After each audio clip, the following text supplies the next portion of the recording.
morning Adaze packed her only bag and walked out of her father's compound. The harmattan wind was blowing dust across the red earth of Umuahia, as if even the sky knew something irreversible was happening. She was 23 years old, 6 months pregnant, and carrying a secret that would shatter her family like a clay pot thrown against stone. She did not cry. She had already used up every tear she owned. Her name meant daughter of a king in Igbo, and she had lived up to that name all her life, first in her class at school. The pride of Chief Obiora Nwankwo's household, the girl the entire village pointed to when they wanted to show their daughters what ambition looked like. But none of that mattered now, because the village healer, old Mama Chidinma, had pressed her ear against Adi's belly 3 weeks before and whispered the words that changed everything. Gibi Ajima, twins. And just like that, the daughter of a king became a curse. In Umuahia, and across many communities in that part of Nigeria, the fear of twins, Ijima, ran deep and old. It was not universal, and the educated people in the cities had long abandoned such beliefs. But Chief Obiora was not an educated man in the modern sense. He was a man of the land, of the old ways, of the masquerade and the oracle, of the age-grade meetings under the ukwa tree. And the old ways said that twins were an abomination, the work of evil spirits who had split one soul into two, a sign that the mother had lain with something unnatural. When Adi's mother, Ngozi, had quietly told her husband what the healer said, Chief Obiora had sat very still for a long time. Then he had stood up, walked to the courtyard where Adaze was pounding yam, and said only 4 words before going back inside, "Leave my house today." Her brothers had not intervened. Her aunties had looked away. Only her youngest sister, 12-year-old Chisum, had run after her and pressed a small roll of naira notes, her entire savings from selling chin-chin at school, into Adi's palm. "Come back when things are better." Annie, Chisum had whispered, her small face crumpling. Adaze had kissed her forehead and walked away without looking back, because she knew that if she looked back, her legs would stop working. She had 43,000 naira, her sister's chin-chin money, and the phone number of a woman named Auntie Philomena who ran a small guest house in Enugu. Auntie Philomena was not really her auntie. She was the older sister of a friend from secondary school, but she was the only person Adaze could think of who lived far enough away and had once said, "If you ever need anything, call me." Most people say that and mean nothing. Auntie Philomena was not most people. The journey to Enugu took 3 hours on a rickety bus that smelled of dried fish and engine oil. Adaze sat by the window and watched her hometown disappear behind her. And she made herself a promise. She pressed her hand to her belly, feeling the slight firmness there, and she spoke to her unborn children quietly, so that the other passengers could not hear. "I will give you a life," she said. "I do not know how yet, but I will give you a life." Auntie Philomena met her at the motor park with a wide, no-nonsense face and arms that pulled Adaze into a hug before a single word was exchanged. "And Annie, you look thin," was the first thing she said. "Come, let me feed you." And that simple act of being fed, of someone caring whether or not she had eaten, was enough to break the composure Adaze had been holding together with both hands all day long. She sat at Auntie Philomena's kitchen table and cried until the food went cold, and Auntie Philomena simply rubbed her back and reheated the oaf onigbu twice without complaint. Before we continue this story, drop a comment and tell me, where are you watching from? It means so much to know where our family is spread across this beautiful world. Now, let's go back to Adaze. The twins came on a Tuesday in April, during a thunderstorm that rattled the zinc roof of the government hospital in Enugu.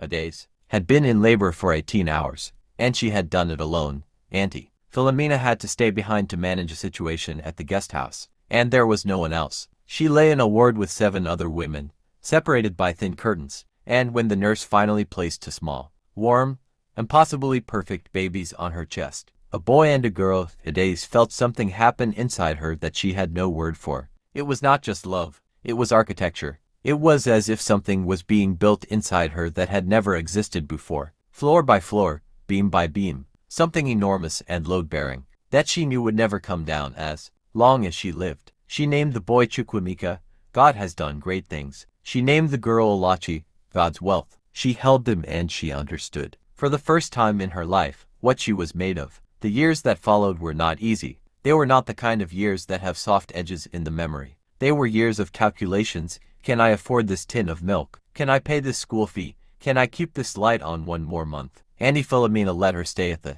guest house for the first year in exchange for helping at the front desk, and during that year, Adaze studied for and passed her professional accounting exams with the baby sleeping in a basket behind her chair. By the time Emeka and Olachi were 2 years old, Adaze had secured a job as a junior accountant at a mid-sized logistics firm in Enugu. She worked harder than anyone else in that office. She arrived first and left last. She took on tasks that were not her responsibility because she understood, with the clarity of a person who has known real scarcity, that opportunity does not return after you wave it away. Within 3 years, she was head of the accounting department. Within 5, she had started her own small consultancy firm with 2 employees and a rented office space above a pharmacy on Ogui Road. She did not forget her family. How could she? Forgetting them would have required removing Umuahia from her body, and it was threaded through her like a root system, in the way she cooked her soups, in the proverbs that rose in her mind unbidden, in the sound of her own mother tongue when she spoke to her children, in Igbo every evening so they would not lose it. She thought of her mother often, particularly in the early mornings when the light was still uncertain, wondering if Ngozi ever thought of her, wondering if her mother had fought for her or simply let her go. She thought of her father with something more complicated, not hatred, because she had worked too hard at living to afford the luxury of hatred, but a kind of sorrowful bafflement, the way you feel looking at a beautiful thing that has a fatal crack running through it. How could a man love his daughter so completely for 23 years and then revoke that love in 4 words? She did not understand it. She was not sure she ever would. Chisholm had found her on Facebook when Adi's twins were 4. It had started with a simple message, "Eneni, it's me. I miss you."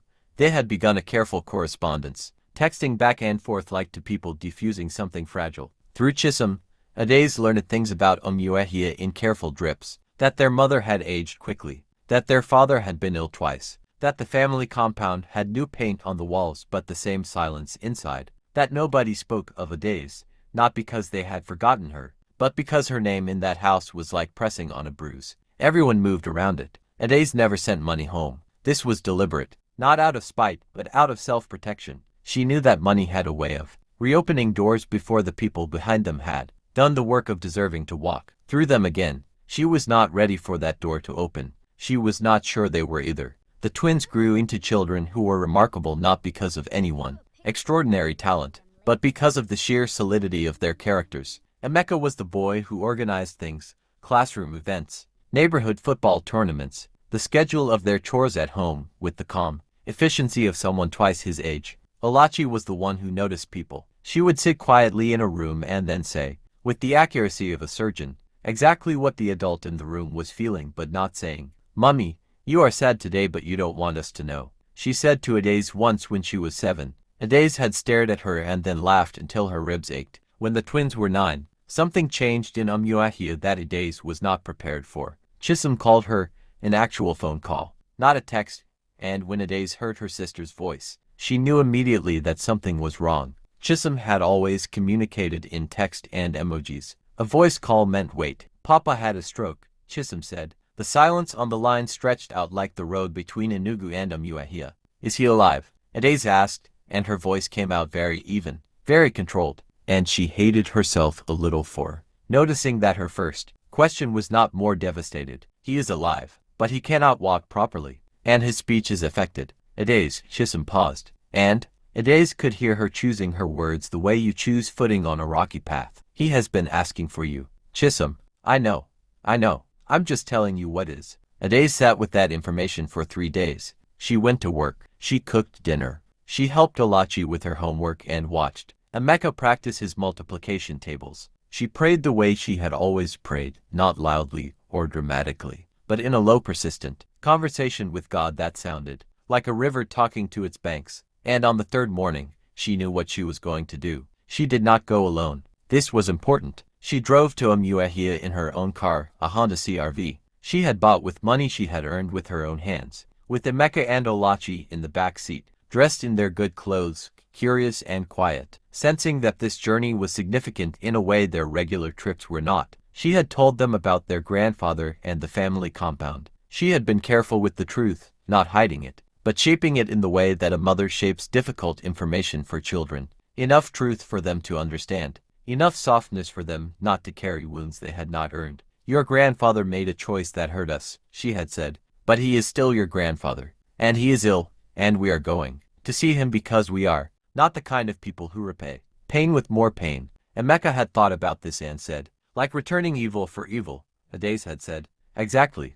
Alachi had said nothing, but she had reached across the seat and held her brother's hand. The compound looked both smaller and older than Ades remembered. The neem trees had grown taller. The bougainvillea that used to run along the fence had been cut back severely, and was struggling to recover. A neighbor's child she didn't recognize stopped and stared at the unfamiliar Honda.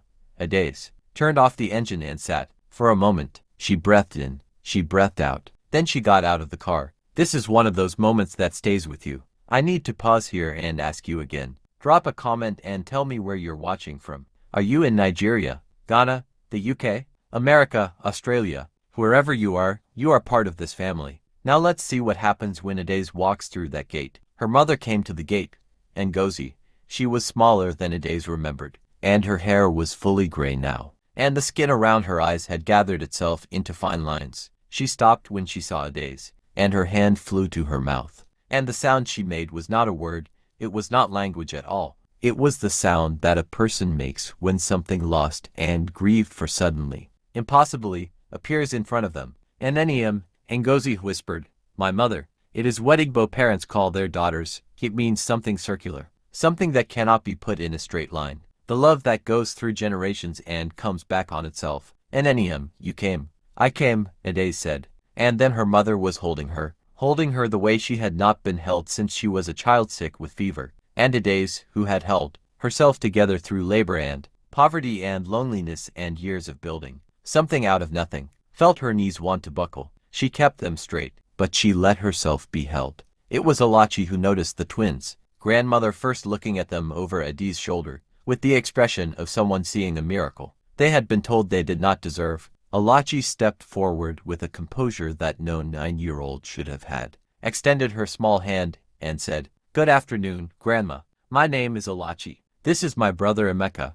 We brought Chin-Chin. Ngozi looked at the packet of Chin-Chin Alachi was holding out, and she made that sound again. And then she knelt down in the compound. Dust, this gray-haired grandmother, knelt in the dust and gathered both children against her chest. Emeka, startled, looked at his mother over his grandmother's shoulder with wide, uncertain eyes. Ades nodded slightly. He put his arms around his grandmother and patted her back. Chief Obiora was in the parlor, seated in a special chair that had been fitted with supports because of the stroke. He had lost weight. The pride that had always filled him out, made him seem larger than his physical size, had gone quiet in him, and what was left was a diminished man in a big man's chair. His left hand trembled slightly. His speech came slowly and with effort, some words refusing to form and others arriving slurred. He saw Ades come through the parlor door, and something moved across his face that Ades would think about for years afterward, a ripple of shame so deep and old and sedimented that it looked, for a moment, like physical pain. Ada, he said. It came out thick and imprecise, but it was her name, and he had said it. In Igbo culture, Ada is what you call your firstborn daughter. It is not just a name. It is a designation of belonging, of primacy, of love. He had called her Ada for 23 years and then stopped. Now he was saying it again. She sat down across from him. She did not rush to fill the silence. She had learned, in the years of building her life, that silence was not something to be afraid of. Silence was just space waiting for the right thing to fill it. He started, stopped. The words were fighting him. He tried again. I was wrong. 3 words, slowly assembled, each one costing him something. I was a foolish man, a man who feared what he did not understand. And his eyes were wet now. I let you go. I let my Ada go, because I was afraid of a story that old men told. Ades looked at her father, at this man who had been the full circumference of her world for 23 years. Who had read her school reports with the same reverence other men, reserved for scripture, who had danced at her primary school graduation until his agbada was damp with sweat, who had then, with 4 words, unmade all of that, and she understood something she had been circling for a decade. She understood that he had not stopped loving her. He had been afraid, and he had let fear make his decisions, and the result was indistinguishable from cruelty. But the root of it was not hatred. It was cowardice dressed in the clothing of tradition. And cowardice, unlike hatred, could be repented. Emeka, Alachi, Ades called without taking her eyes off her father. The twins came in from the corridor where they had been exploring with their Auntie Chisholm, who they had decided they loved, completely within, approximately 4 minutes of meeting her. "Come and meet your grandfather," Ade said. The twins approached. Chief Obiora looked at them, at these two children, these Ajima, these abomination. That had turned out to be the most ordinary and extraordinary thing in the world. Two children with their mother's careful eyes and their unknown father's easy smile. And he wept openly. He reached out his good hand, the right one, and Emeka took it without hesitation, because Emeka was the kind of person who organized things, and this was simply the next thing that needed to happen. "Grandfather," said Olachi, sitting herself down cross-legged, at his feet with the total unself-consciousness of a 9-year-old. "Mummy said you were sick. Are you eating well? Because Mummy says most problems get worse when you don't eat well." Chief Obiora laughed. It was a struggling, imperfect laugh, but it was real. He had not laughed in 3 months, his wife would tell a days later. He looked at his daughter, and in his eyes was something that needed no translation in any language. The recognition that he had nearly missed all of this. That for foolish words had nearly cost him this moment,